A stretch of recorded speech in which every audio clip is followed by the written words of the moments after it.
आज की कहानी उत्तर प्रदेश के बदायूं से है।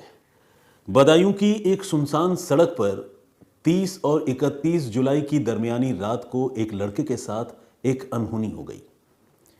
यह लड़का इस सड़क से चला जा रहा था, लेकिन बीच रास्ते में वो कुछ बदमाशों का शिकार बन गया।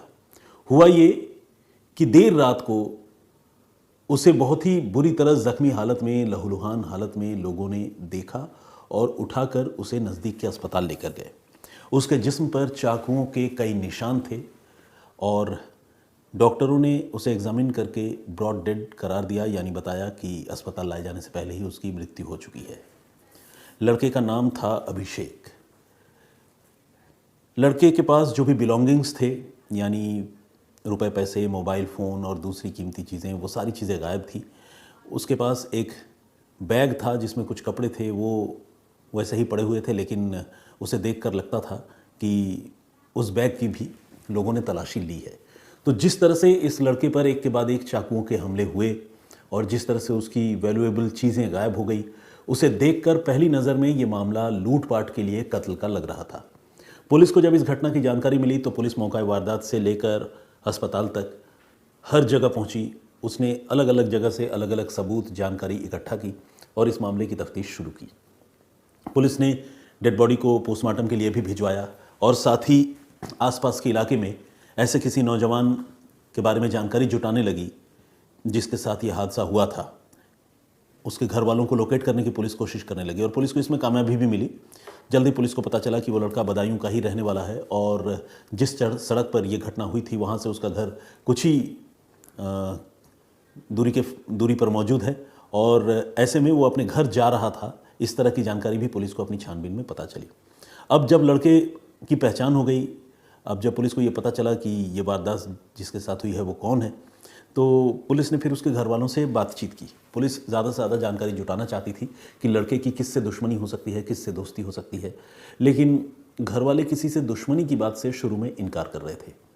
और एक तरह से देखा जाए तो शुरुआती छानबीन में पुलिस इस मामले में क्लूलेस थी, लेकिन पुलिस को ये लग रहा था कि इस लड़के के पास अगर मोबाइल फ़ोन था तो उसकी कॉल डिटेल निकलवा कर इस मामले की तह तक पहुँचने की कोशिश की जा सकती है। पुलिस ने जब उसकी CDR निकलवाई तो पुलिस ने यह देखा कि जिस वक्त इस लड़के पर हमला हुआ, जिस वक्त इस लड़के की हत्या हुई, तब वो लड़का मोबाइल फ़ोन पर किसी नंबर पर बात कर रहा था और उस नंबर से उसकी चैटिंग भी हो रही थी। तो जब ये क्रूशियल इन्फॉर्मेशन पुलिस को मिली तो पुलिस ने उस नंबर के बारे में पता किया कि आखिरी नंबर जिससे बातचीत और चैटिंग हो रही थी वो नंबर किसका था। तो पुलिस को पता चला कि वो एक लड़की का ही नंबर है जो बदायूं की ही रहने वाली है, यानी उस लड़की से अभिषेक नाम के इस लड़के की दोस्ती थी। और जब अभिषेक के साथ ये हादसा हुआ उस वक्त अभिषेक जो है उस लड़की के टच में था, उससे बातचीत हो रही थी। पुलिस को जब ये जानकारी मिली तो पुलिस ने अभिषेक के घर वालों से फिर से बातचीत की और उससे ऐसे किसी लड़की के बारे में पूछा। अब घर वालों ने इस मामले में सीधे सीधे लड़की के भाइयों पर इल्ज़ाम लगा दिया और बताया कि चूंकि उनके बेटे की दोस्ती एक दूसरे परिवार की लड़की से थी तो लड़की के भाइयों ने ही शायद गुस्से में आकर उनके बेटे की हत्या कर दी है। अब जब पुलिस में रिपोर्ट दर्ज करा दी गई, FIR बाकायदा नामजद हो गया, तो पुलिस के पास भी कोई चारा नहीं था सिवाय उन मुलजिमों को पकड़ने के। पुलिस ने अब लड़की के 2 भाइयों को हिरासत में लिया और हिरासत में लेने के बाद उनसे पूछताछ शुरू की। लड़की के भाइयों ने अभिषेक की हत्या में और उस पर हमला करने की घटना में शामिल होने की बात से सिरे से इनकार कर दिया। हालांकि कोई भी कातिल होता है, आपको पता है, वो आसानी से जुर्म कबूल नहीं करता। कौन कबूल करे और जेल जाए, सज़ा भोगे, तो हर कोई बचने की कोशिश करता है। तो इन दोनों भाइयों ने भी वही किया, सिरे से इनकार कर दिया। लेकिन पुलिस ने जब उनके इस क्लेम को वेरीफाई करने की कोशिश की, या पता करने की कोशिश की कि उनकी लोकेशन घटना के वक्त कहाँ पर थी और क्या वो अपने आप को बेगुनाह साबित करने के लिए ये बता सकते हैं कि 30 जुलाई और 31 जुलाई की दरमियानी रात को वो उस वक्त कहाँ पर थे, तो उन दोनों भाइयों ने अपनी अपनी बेगुनाही के हक़ में न सिर्फ दलीलें दी बल्कि सबूत भी पेश किए। हो सकता है अपने मोबाइल फ़ोन की लोकेशन दिखाई हो, या गांव के किसी आदमी से बात कराई हो, या परिवार वालों ने गवाही दी हो कि नहीं हमारे दोनों बच्चे साथ में ही थे, पड़ोस के किसी आदमी ने देखा हो। तो इस तरह के कुछ एविडेंसेस अपनी बेगुनाही में उन दोनों लड़कों ने दिए और साथ ही जब उन दोनों लड़कों के बेगुनाह होने के उस क्लेम को पुलिस ने वेरीफाई किया, उनके मोबाइल फ़ोन को खंगाला, किससे बात हो रही है, किससे नहीं हो रही है, कहीं ऐसा तो नहीं कि इन लोगों ने कोई साजिश रची हो और किसी और सुपारी किलर के ज़रिए हत्या करा दी हो।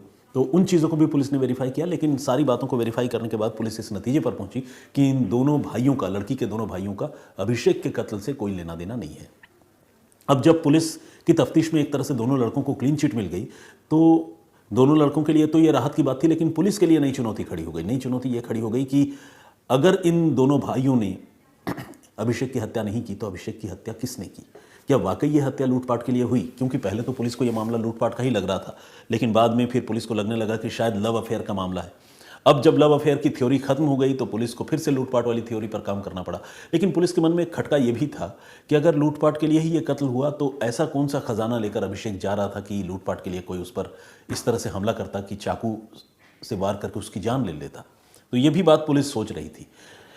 पुलिस के पास चूंकि कोई और चारा नहीं था, जिस जगह पर यह घटना हुई थी वहां पर कोई सीसीटीवी फुटेज, कोई दूसरा एविडेंस मौजूद नहीं था, तो पुलिस ने इस लड़के का जो मोबाइल फ़ोन था, जो मौका वारदात से गायब हो गया था, उस मोबाइल फ़ोन को पुलिस ने सर्विलांस पर लगा दिया। खासकर उसके IMEI नंबर के ज़रिए पुलिस उस फ़ोन को ट्रेस करने की कोशिश करती रही और शुरू में पुलिस को इस कोशिश में कोई कामयाबी नहीं मिली। लेकिन कुछ दिनों का वक्त गुजरने के बाद, तकरीबन हफ्ते भर का वक्त गुजरने के बाद, एक रोज़ पुलिस ने यह देखा कि वो मोबाइल फ़ोन स्विच ऑन हुआ है। ये पुलिस के लिए एक बहुत बड़ी उम्मीद की किरण थी, एक बहुत बड़ा क्लू इस कत्ल के मामले में साबित हो सकता था। पुलिस ने ये देखा कि मोबाइल फ़ोन जो है बदायूं से दूर राजधानी दिल्ली में किसी के पास है और उसने उस फ़ोन को स्विच ऑन किया है।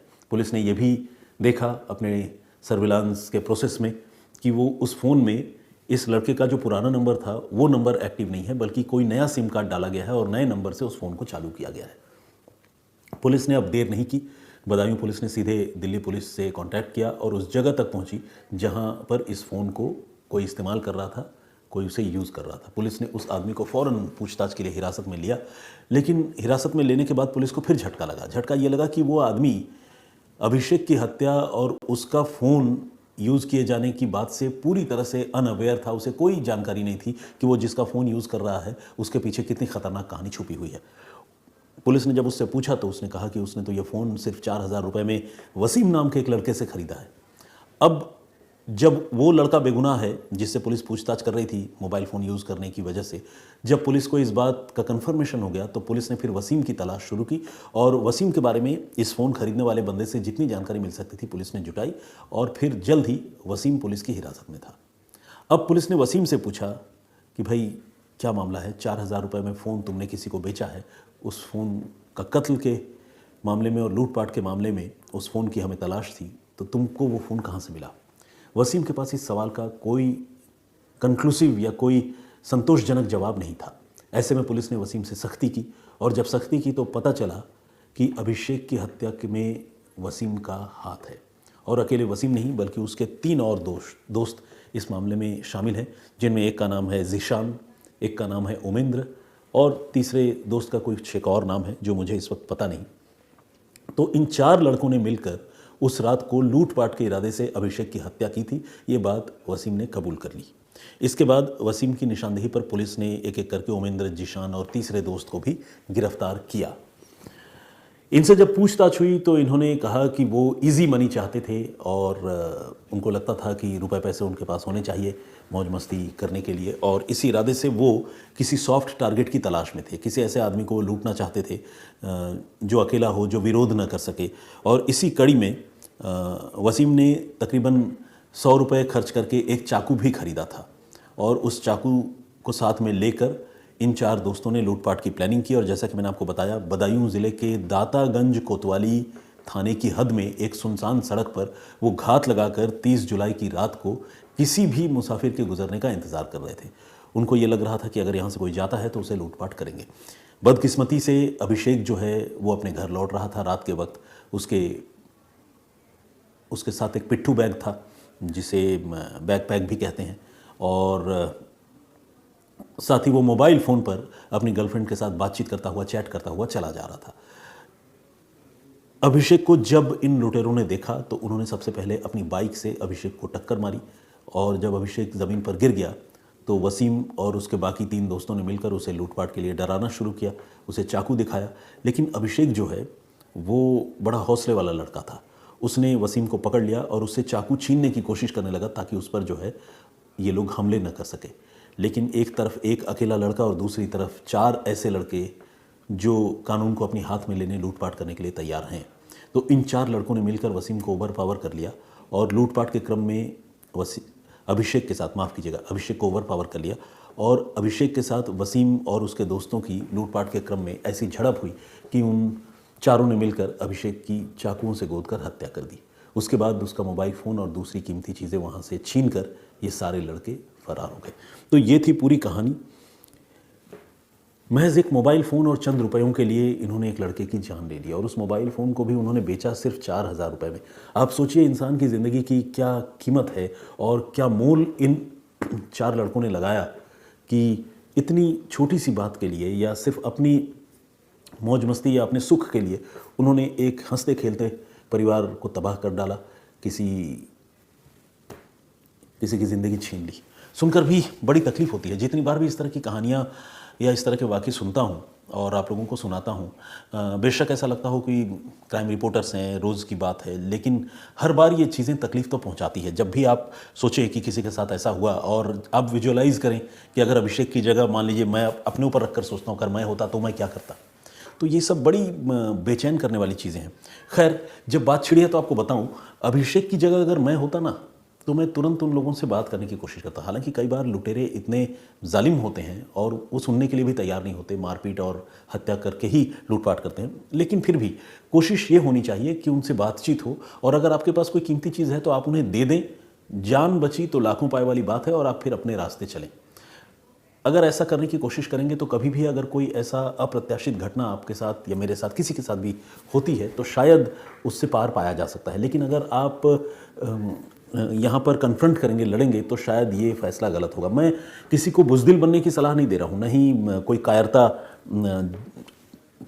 का तरीका बता रहा हूँ, लेकिन मुझे लगता है कि इंसान को थोड़ा सा एनालिसिस करके लॉजिकली चलना चाहिए और थोड़ा सजग सतर्क होना चाहिए। मुश्किल से कैसे निकले ये जानना भी बहुत ज़रूरी है। खैर, ये मेरा पॉइंट ऑफ व्यू है। आप लोग क्या सोचते हैं प्लीज़ कमेंट करके ज़रूर बताइएगा।